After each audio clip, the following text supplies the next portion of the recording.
After looking at the tape yesterday of our game, really we're fortunate to win that game with the amount of turnovers we had.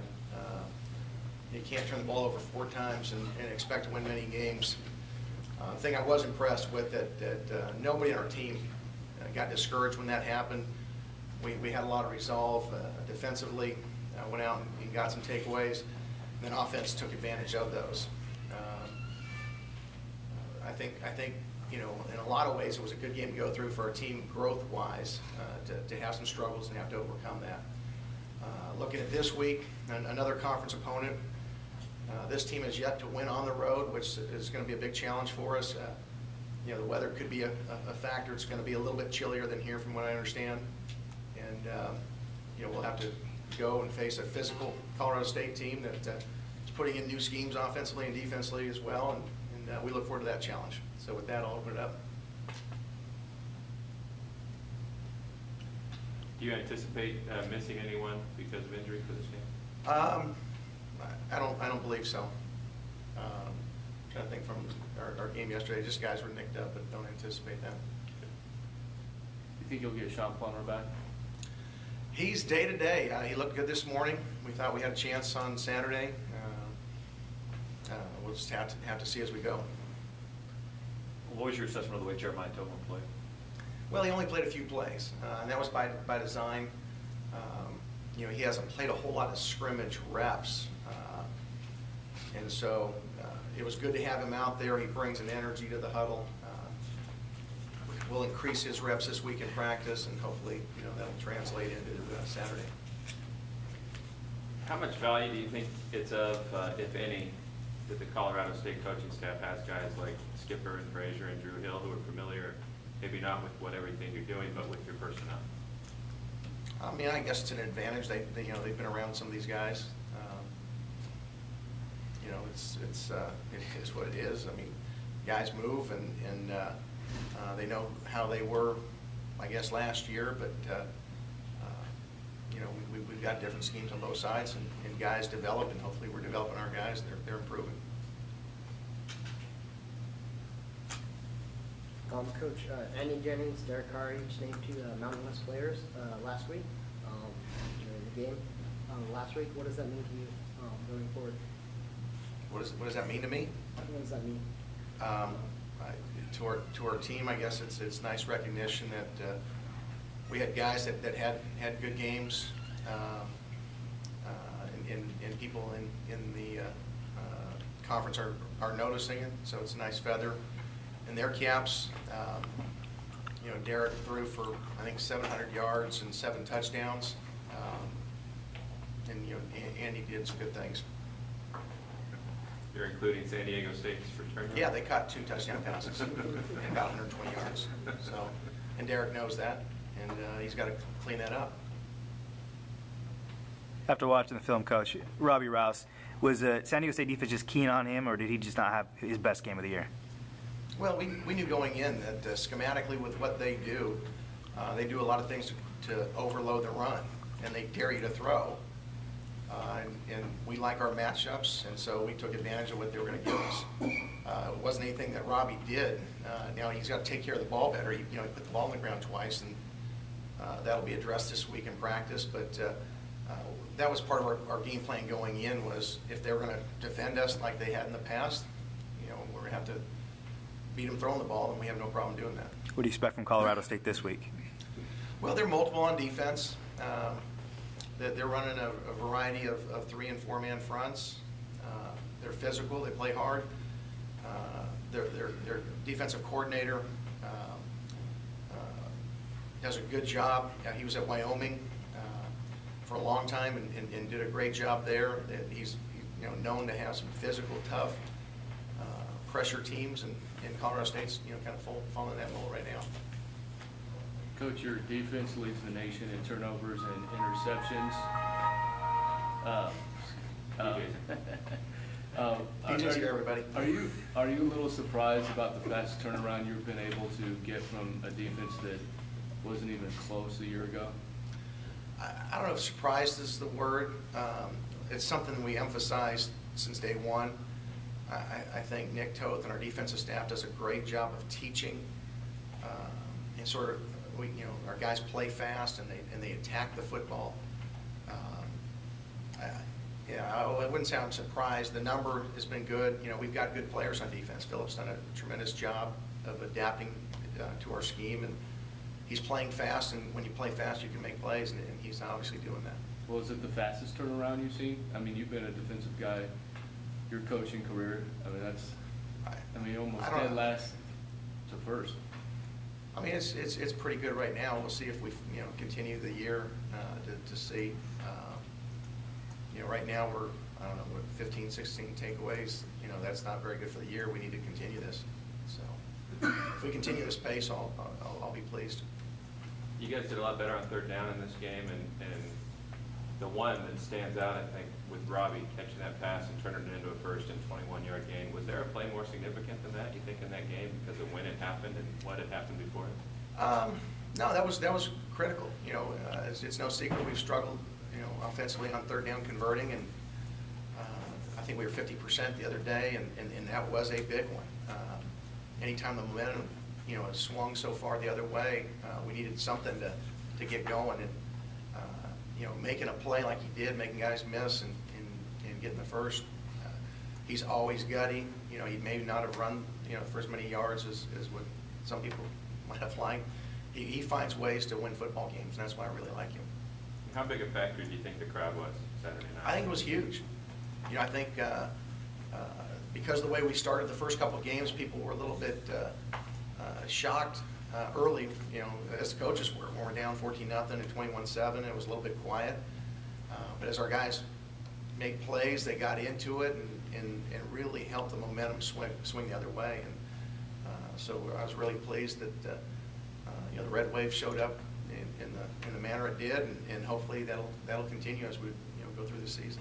Where'd you put the oil can? I don't know. I think it's upstairs somewhere. Not keeping an eye on it? I think everybody that would take it left to go to San Diego, so we weren't worried about it. Were you impressed by the number of football alums that were there forming that tunnel before the game? Yeah, that was awesome. I think Kevin Jordan did a great job in organizing and reaching out to classes for the last 20, 30 years, and to see their response was really inspiring, not only to our staff but our players. As they ran through, they were fired up to see guys like Ron Rivers and Michael Pittman and just numerous other guys. That was fun, and hopefully we'll be able to continue that tradition for homecoming. And I'm trying to reach out to all classes. I talked to Vernon Fox yesterday. I said, tell your teammates, hey, this thing's open to you guys. This is your program. You built it. We just happen to be the caretakers right now, and you guys are always going to be Bulldogs, so you're always welcome here. Robbie had only fumbled once in his career up to the Colorado game. He's now fumbled 3 times, 2 straight games. Anything in particular that's happening that's causing this sudden rash of trouble with him in football? I don't know that he's doing anything differently. The other day against San Diego State, he's in the hole, and in our rule is he's got to get 2 hands on the ball, and he did. He's carrying that ball in his right hand, running to his left, and as he cut, a guy got his hand right on the ball, which happens. That's why you want to carry that ball in that outside arm. But again, guys like Robbie who have such a record of not fumbling the ball. Guys will fumble it and switch an arm sometimes, and so if it hasn't been a problem, we don't correct it, but he's got rules where if he's at the point of attack, he's got to get 2 hands on it, and he didn't. And so that's going to be something we're going to emphasize this week and continue to drill with him. Is that just oversight on his part, or maybe a little carelessness, or how would you characterize how he's been holding? I mean, I can't get in his mind. I mean, obviously he didn't get it done, and we didn't do an effective enough job of teaching it, the importance of it, so it's going to get corrected. Do you see this being a big concern at all? Or? No. With each opponent, I know you made an effort to, as you say, make them left-handed and try to win with things they're not used to winning with. So with Colorado State, does that mean you focus on negating their passing attack, which looks better than their rushing game so far? Well, if you look at the pure numbers, yeah, they're throwing for more yards and a little bit bigger percentage. They've been down in some games, so I think it's a little bit skewed because of that. I think In their ideal world, I think they want to be balanced. You've got an all-conference running back returning. He'd been hurt, for a while. He came back a little bit last week, and we anticipate him being full speed this week. I think they're going to try to, do what a lot of teams do: establish the run so they can set up their play-action pass game off of it. Balanced teams are difficult, but we plan on having a good plan against them. Well, Rashad Evans, his role, I mean, you got a lot of stuff in there for him. I mean, do you see his role even more expanding? Part of it's on how they're going to try to defend us, depending on coverage. I like the fact that we've got some weapons in our receiving crew, and he's probably as explosive of a guy as we have. And if you're going to try to double and overplay the pass, you got guys like Robbie that can hurt you in the run game. So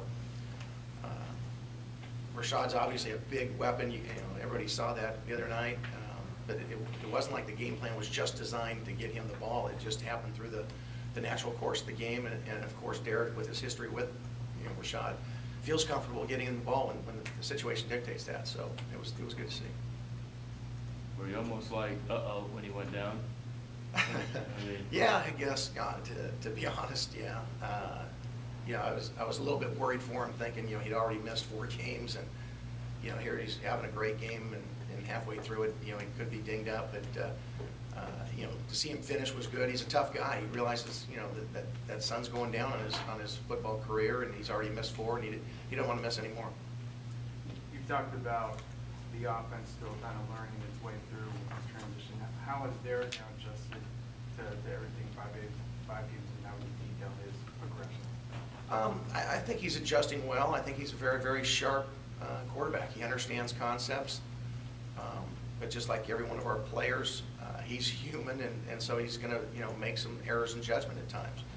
We're trying to minimize those, and you showed tape on Saturday about when you take a good risk and when to just check it down or when just to get rid of the ball. And the other day, on the tip ball, really we shouldn't have been throwing the ball to that side of the field. We should have thrown it into the pressure.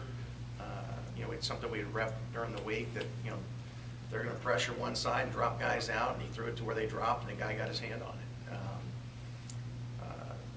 Down the goal line, he was open early, didn't have a chance to get it to Robbie, and waited too long against a good defensive back. And so when hopefully he gets in that situation again, he needs to realize, hey, just get rid of it or run it. And those kind of situations, you try to rep it in practice, and you try to put guys through those situations so they make good decisions. Until you get in a real game against live bullets, it's hard to duplicate that. And he's a sharp kid. He wants to improve, and that's why we really like him as a staff. I mean, he's not happy just throwing for whatever yards he threw for. He wants to play perfect, and probably won't ever get there, but he works to get there. Phillips' second interception, when you look at that on film, it just came out of nowhere. When I was shooting, when you look at that on film, you see that, you were even impressed by that, his athleticism and his instincts? Well, he plays really, really fast. I mean, he knew, based on the situation in the game, that they liked running, a 7 cut with number 2, and he read it, he saw it, he broke, and he's got a very good instinct. And when you combine that with the work he puts in film-wise to understand what the offense is doing, he can make plays like that. He's got the ability to not just beat the ball down, but like most defensive backs, he'll actually go and pick it. When NFL scouts come to your practices, do they specifically ask you about him? I mean, when they Oh, yes. Yeah, he's a guy that's on every scout's radar. Obviously they're looking at Robbie and they're looking at Phillip, and while they come and they look at practice, they want to see what they look like physically. The big tail is watching the tape, and he's putting some good tape out there. Who does he remind you of? I don't know. I haven't coached anybody at that position with his skill set. I had an all-conference guy at the Air Force Academy, but was a very different player. Instinctively was similar, but Phillip is he's much bigger, much more of an NFL, prototypical player. you know, I don't know, I can't compare him to anybody right now that I've coached. I'm just really happy that, you know, we get another, you know, at least 6 games with him. Is he a first-round guy? So, you're gonna have to ask the NFL guys that. I don't know. You know, he's got to continue doing what he's doing, and I think he'll give himself every opportunity to have people evaluate him to see if that's the case. You've had a few guys change positions and even go to the other side of the ball. We saw Matt Akers in there blocking a few times. How much fun is that to see a guy who's been in the program that long and find another way to contribute? Well, I really like Matt. You know, he's a guy that you know, he started a year ago in a 4-man front scheme, and you know, it's not his fault that things happen, but you know, his skill set didn't match up. We tried to, you know, force him to a couple different positions, and just, you know, wasn't a great fit. And he never complained. He worked his tail off. He does things right. And so, you know, when I talked to him last spring, I said, Matt, we're going to try to find a role for you, and we know you're a tough guy. And so, you know, we've tried to, you know, fit him into one of our offensive packages where he plays like an H-back, fullback type, and he's doing some good things. And we're going to continue to look at other guys in those kind of roles. But he's still got a little ways to go there, but I'm happy for him that we can find roles for guys, especially in his senior year, to hopefully help this football team. I think he will. Speaking of blocking, we saw the unbalanced line come out a little bit the other night. Are you trying to show something different each new game to give people more film to worry about? Well, see, if I tell you that, then people are going to know. Yeah, I mean, our offensive staff does a great job. Dave does. No one, you know, the people do spend the time and study your tape. So let's set things up for the entire season, and our guys do a good job with that. And it seemed to be fairly effective. I think so. You know, when you go to a fast tempo and you show a defense something that they haven't seen, it can put you on your heels, and you just need that kind of a crack for Robbie to get through. So I think our guys are doing a good job with that. Is Coach Mack dealing with more of a rebuilding situation over there? You have to ask him. I don't know. You know, I look at an offense that's very physical. They got some big size. They got some veteran guys. They got a senior quarterback, an all-conference running back. They got a 6'6" tight end that's a big target. They've got some speed and experience outside. You know, defensively, they've got a veteran defensive coordinator that's coordinating this league, and they've got some physical football players. So you'll have to ask him as far as the rebuilding part. I don't know. You know, I just know that, you know, we see a tough conference opponent we got to go beat on the road. Do you have some memorable moments from Fort Collins in your Air Force days? Yeah. We had a pretty good rivalry back in the day, and it's a neat place to play. It's you know, I think the state's beautiful. They do, you know, at least when I played, had a pretty good crowd there when we'd go up there and play, and they always played us tough. And so that's been a hallmark of that program, and we, you know, anticipate the same thing as we go out there. You have a lot of ties with a lot of these schools in the Mountain West, in some form or fashion. Does that at all help going through and, you know, this run of playing Mountain West team? I guess in a sense it can help. You know, I've been in that stadium before, but and you know, I know their history. If Coach Lubick was still there, I'd maybe feel a little bit more comfortable about what they do. Dave Baldwin does a really good job as the offensive coordinator. He was most recently at Utah State, but when I was at Air Force, he was the offensive coordinator for New Mexico, and before head coach here at San Jose State. And he's an excellent offensive coordinator, and that's why Mac hired him. I mean, he's good, he's sharp. They do a lot of things that are going to stress the defense, try to keep things balanced. So my experience level, I guess, maybe it helps me sleep better at night, but I don't know that it helps our players. Coach, on Saturday, special teams, you guys blocked a PAT, running back for 2-point conversion. What's your estimation of special teams in that game and so far for the season? My estimation, or? Yeah, how do you think they're playing so far? Well, up until Saturday, we did not do a very good job in our field goal and PAT block. Our guys think that, you know, they were doing well, but we showed them on tape that we needed a little bit more effort. And you know, we were fortunate that we got that effort. I think that was a big play in the ball game as well, as far as a momentum changer. You know, they go down, we bust an assignment, and the quarterback does a good job running it down to the 5. They score. they kick that extra point there, they go into the locker room with momentum. Instead, we turn around and get the 2 points, and it's a 3-point swing, and it really was kind of a momentum boost for us. So that was big. This morning in our special teams meeting, we won, or we accomplished just about every goal in our special teams as far as we measure ourselves against our opponent, and that was good to see. Overall, in special teams, we've got to hit extra points more consistently. The one we missed the other day, we had a poor snap. That was not on Quentin. But we've got to do a better job to be more consistent there. I like what we're doing in our return game. We still got to be a little bit more efficient in our kickoff return. We're 1 or 2 guys missing a block from really having one break, and I think we've got the guys that can do it. How do you think Isaiah Verse is doing in returning kicks? Well, he's doing a pretty good job. We took a little off his plate by now that Rashad's back, and we'll probably have Rashad continue to return punts for us.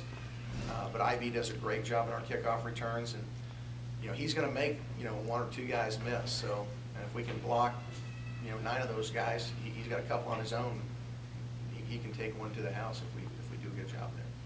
Philip missed last year, obviously. Did you see him tape of him 2 years ago? Were you able to assess how his game has evolved from when he last played to how he's playing now? No, I really didn't look 2 years ago. I think he's really improved from last spring. When we first came here, he wasn't real confident in his foot, which is understandable coming off that injury. But he's a guy that slowly felt more comfortable and has really been comfortable in this scheme. He just understands football, and so it allows him to play fast. And when you play fast with confidence, you can make big plays, and that's what he's doing. Coach, with this being the first of back-to-back road conference games, is there any added importance in getting this win this week against a team that, at least on paper, has struggled with at least one of your biggest rivals looming? I don't know that there's any more importance. As we look at this league, it's basically single elimination. We plan, if you want to win this league, you got to win every week, and you got to win on the road. So we're looking at this as a one-game playoff.